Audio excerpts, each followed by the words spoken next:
Hello everybody and welcome back to Let's Play Paper Mario and the Thousand-Year Door. This is Milesluigi. This is the Evil Pop-Tart with... Stylish Toast.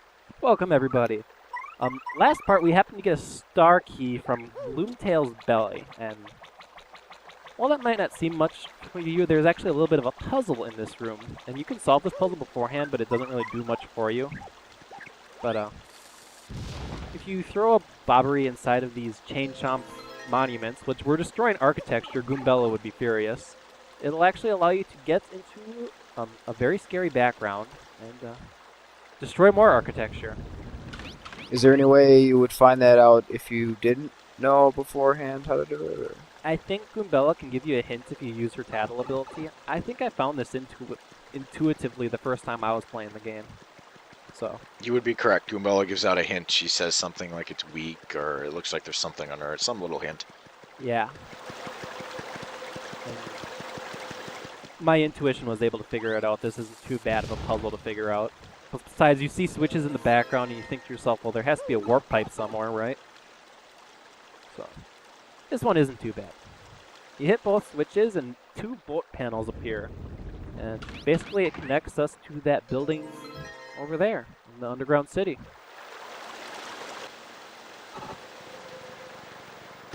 It's a large circular building. And it stands by itself isolated, so you know it's very, very important that it has to hold something and it isn't one of those other buildings that we just run through. Considering all the trouble we went to get there, it must be very important. Considering they blocked it off with water, because nothing in Paper Mario can swim. Alright, in we go. And inside is known as the Riddle Tower. It's a beautiful little monument. Has a whole bunch of puzzles inside.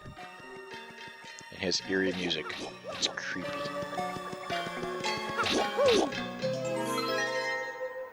Yes, creepy music. It's actually kind of resembling of the Pit of 100 Trials music if you listen to it, but Milesluigi has played this game enough that he actually knows how to solve all these rooms without reading the hints. I'll put the hints in the description below so you can read them, but here's me solving all of them without reading any of the hints. Which, by the way, first time playing, you're reading the hints. Yeah, and you're gonna sit there and go, what the hell? That's okay. You see this block, and like I played the original Paper Mario, I'm like, oh my gosh, it's an Ultra Hammer block. Why the can I break it? And you're simply told, no, your hammer is not as good as it was in the last game. You can't break these things. Wah, wah, wah, wah, wah. Fail horn. Yeah, anyway, for now, we just have to break the one block we can, and unfortunately cry, as our Ultra Hammer here is not as powerful as our Ultra Hammer of last game. Yeah, you commonly run into these rooms and there's nothing, yeah. Way to solve the puzzle, Milesluigi. I make it look, well, I wouldn't say any of these puzzles ever really trip me up, because when you look at all your abilities and what the messages in the wall say, it is pretty obvious what you have to do. Sometimes. Yeah, and Goombella can give you hints actually too, and she doesn't exactly spell it out exactly, but once again you're able to figure it out. Might take you a little bit. I know the first time I ran through it, it took me maybe 5 minutes on something, but that's because, and then eventually if you don't understand it or if you get frustrated, that's why there's Google. God created Google for a reason. Yes. How about you, Stylish Toast? What do you remember of the Riddle Tower? It was fun. Fun. I like riddles. Riddles are good. You enjoyed this, huh? Mm-hmm. It was a pain in the ass. I personally enjoy this part of the game.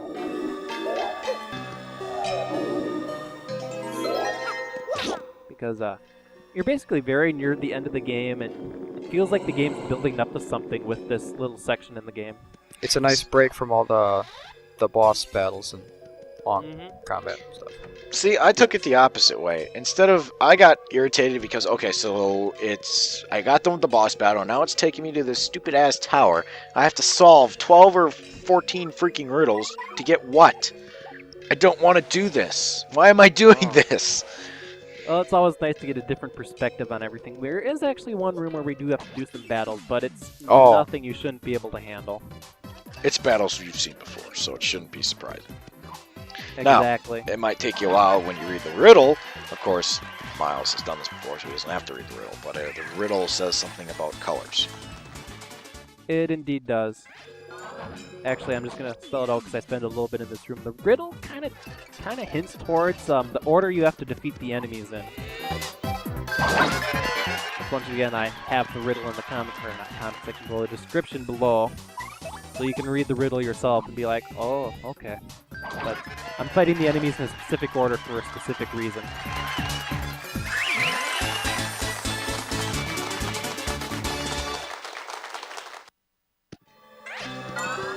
And actually, I'll say I kind of got tripped up in this room a little bit in my first playthrough because I interpreted it incorrectly.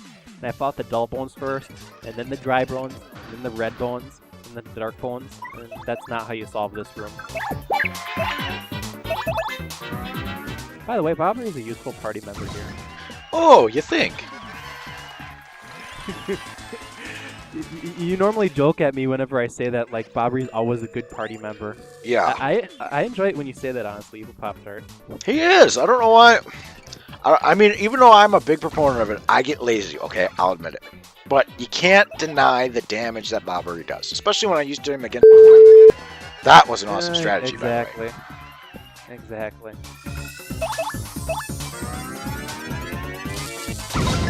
See, look at that. He's already dead, you didn't lift a finger. And what'd you do? Yeah, you spent a little bit of FP. Big whoop. I didn't even spend any FP. I was using normal attacks.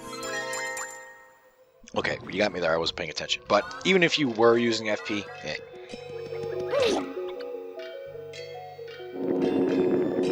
Yeah, this is actually probably the longest riddle in the game just because the battles do take a little bit to get through.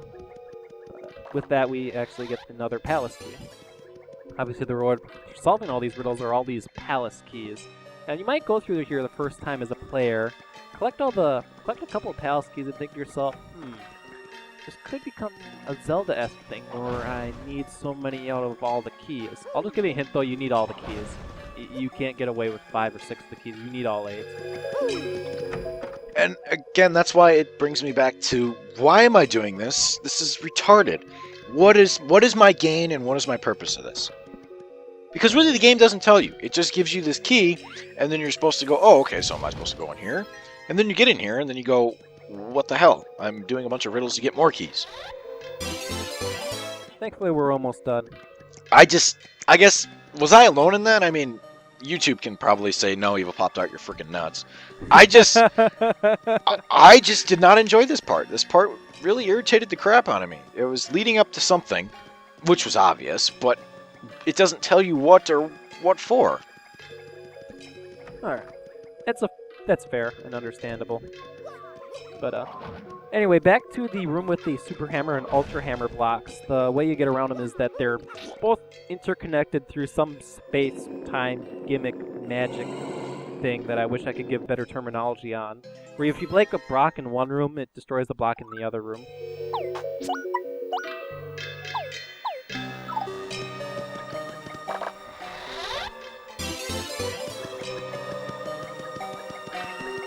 Anyway, I was just checking all my key count because I was thinking to myself, did I get to all these rooms? And if memory serves me right, I actually did get through all the rooms, but I thought I didn't, so... Yeah, see, that's another thing that sucks is if you miss a room or you forget a room, you gotta go, oh, shiitake mushrooms, what room did I forget? And then you get to spend another 10-15 minutes running around the whole goddamn tower again to figure out which room you missed. Yeah. Sorry, just... no. Pointless. Yeah. Don't worry. You are definitely right on that point, though. If you do miss a riddle, this place can become confusing. Okay, which room did I need to go in again? Where am I going? Fudge!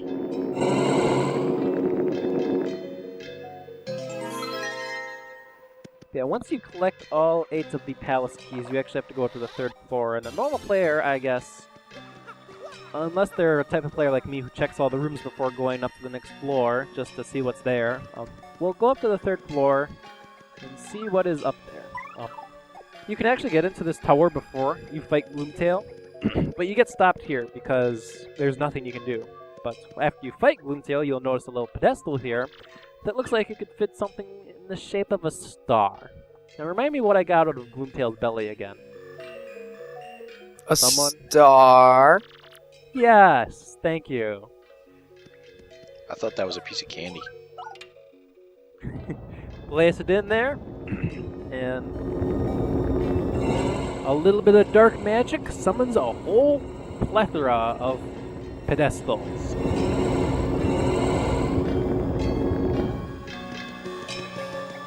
But this is where you need all the keys from all those riddles to be able to solve. And I personally think the game could have made putting in the keys a little bit easier than this, or a little quicker. I mean, we don't have to select the menu and select which key we want to use when they all work. Again, We'd be able to just press A and it would have worked. Again, this is leading up to something big, which the game never tells you. It's like, what the fuck am I doing this for? You get to stick all these keys in here. It better be worth it. And when you stick in the last key, and you get this, and then you go, I did all that just for that. Are you freaking kidding me? we start up the observatory. Which Nice does. to know the people of 1,000 years ago were quite intelligent. No, they weren't. They used 8 keys to power the damn thing. But actually, what this uncovers is something very few eyes have ever laid upon. More catacombs in this building, with a whole bunch of graffiti on the walls. So you just wasted about maybe an hour of gameplay just to unlock a freaking pair of stairs halfway in the castle. What is the point of that? Why? I'm sorry, Evil Pop-Tart. I guess me and Stylish Toast enjoyed this part of the game and you just didn't. Ah, that made me facepalm so hard. And yeah, I know I'm making it sound bad, and I'm sure. Yeah. I just didn't enjoy it. It was like, seriously, you just made me do all that just to unlock a freaking set of stairs? We need to get more positive air into the air because we're about to do something really fun. Well, this next part is fun, so I will agree with that. Okay. So after you solve the Riddle Tower, once again, tickle yourself pink and save. Okay, you don't necessarily have to tickle yourself pink, but save, please. Yeah, remember we said save all the time? Yeah, we weren't kidding. Save. Yeah, just save. Save, Save, save, save, save, save, save, save, Save. Sorry, I forgot. Alright, just a fun little glitch you can do here. I don't know if this is exactly a glitch, but with some fancy movement, you can have Vivian float over the water. Ooh. She's actually stretching her body.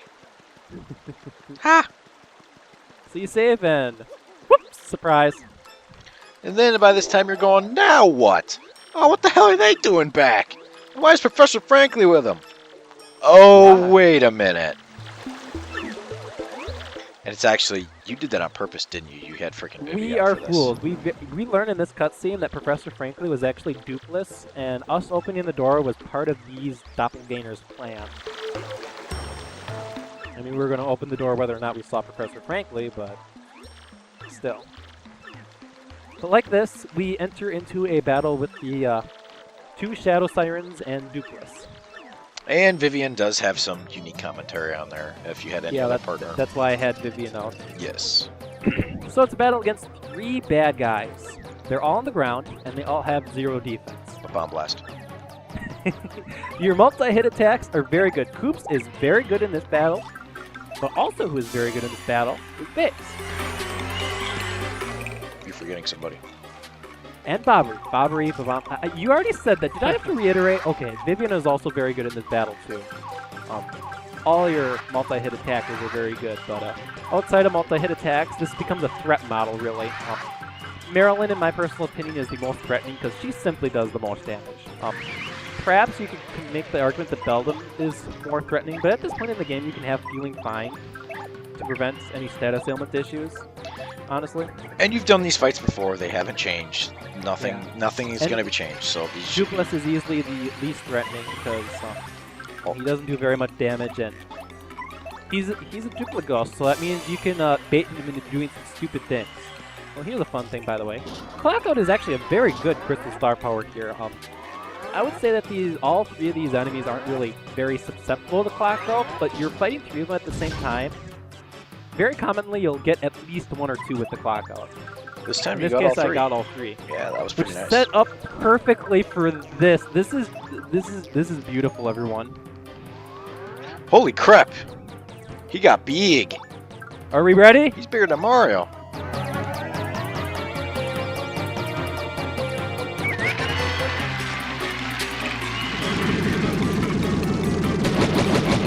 Oh my god! One hit KO. No, that is not the new I win button. Shut up, YouTube audience. I say I won. No. Bobbery is my no. Just no. No. Perhaps we need to see this battle in a different light. Yeah, without using that attack. You did not use that attack. You used Bobbery instead. You tricked me! Without patch help, I decided to go at this battle one at a time instead of destroying them all with the multi-hit attacks. I could just use clock out Honestly, the best start we can make out here is clock out in the beginning after a rally wink if you have rally wink with Bella, because this gives you the chance in case the first clock out was crap to use it again. And honestly, within 2 clock outs, you have to at least get 1. The odds are in your favor of getting at least 1 clocked out. In this case, I got the most threatening one clocked out, and I was wondering if I should use it again or use Power Lift, and I decided to go with the Power Lift. Once again, Rattly Wink just proved itself very useful as it allows me to throw 2 Crystal Star Powers within 1 turn. And we aren't just surrounded by defense-piercing attacks in this battle, actually. It's more of a balanced set of attacks. So defense badges could actually be theoretically useful in this battle.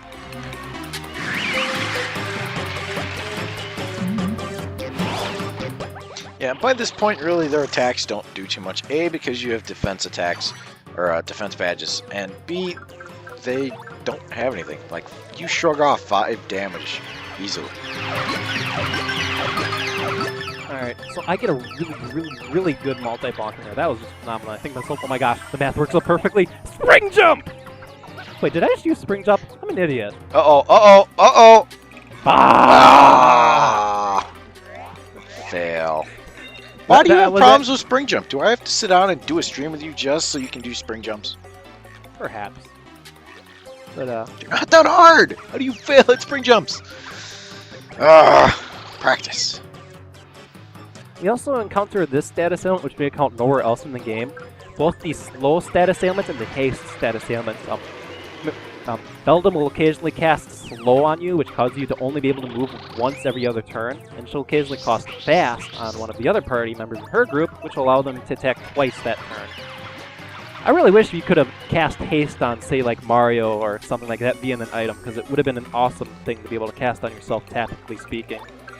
You could also use that slot machine bingo too, that would have been nice. It would have been.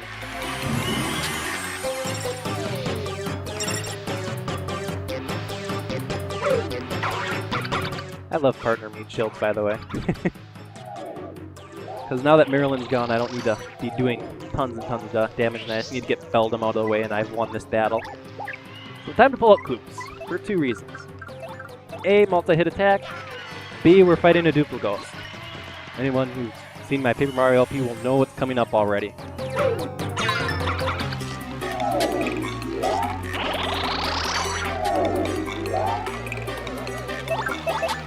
Yeah, Beldam only having 30 HP means she's gonna die fast. A couple of nice special attacks, and she's already gone, which just leaves Dupless, who is a moron. Here's why Dupless is a moron. You're fighting a jumping plumber, why the hell would you transform into a Koopa Troopa? I think we've already stated that he's a moron, so I'm just going to reiterate that. He's a moron. Everyone state he's a moron, okay? He's a moron. He's a moron. He's a moron. Goodbye. You're the weakest link. Goodbye. You are the weakest link, Dupless. Goodbye. You're the weakest link. Goodbye. You're also on your back. Ha!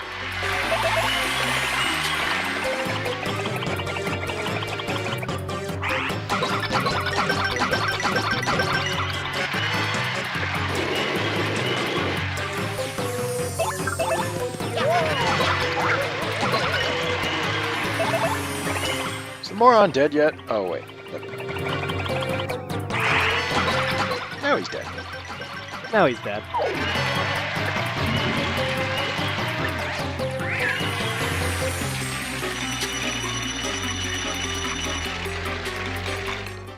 Alright. So back to our regularly scheduled program, which I actually don't have anything else to do this segment. We're just gonna jump on over to the other segment and save. Save, everybody! Yes. Remember we told you to save? Yeah, we're going to reiterate that about 8 more times. Save. Save, save, save. Save. I will see you on the next episode of Let's Play Paper Mario and the Thousand Year Door. This has been Milesluigi. And the evil Pop-Tart. And Stylish Toast. See you next time.